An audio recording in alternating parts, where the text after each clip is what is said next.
I'm at a birth mother's house. I didn't have a good phone number for her, so I figured I'd show up and just hand deliver her a letter explaining that her daughter, born in 1957, is looking for her.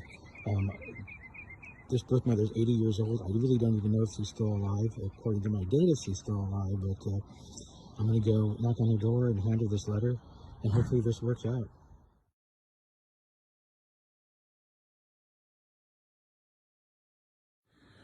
So I just spoke with the birth mother, and she did open the door for me, and I explained to her who I was, what I was doing. She wasn't completely freaked out. She was very nice, and she said, thank you for coming. Who are you? What's your relationship with her? And I told her who I was. I'm the liaison between her and her birth daughter.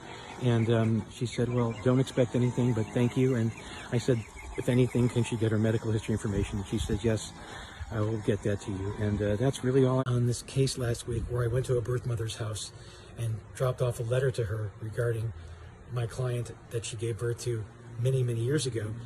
And she actually called me this morning and gave me her family's medical history information, which was very important because both her mother and her sister passed away from pancreatic cancer.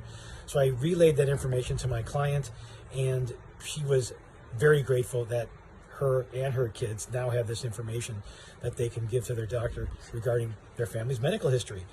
But it was the weirdest part about this whole thing is that while I was talking to the birth mother last week at her front door, her Ring camera recorded the entire conversation, and her adult children have that app on their phone, and they heard the entire conversation.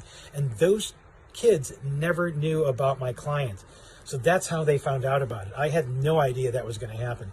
So the birth mother said she almost had a heart attack at that time.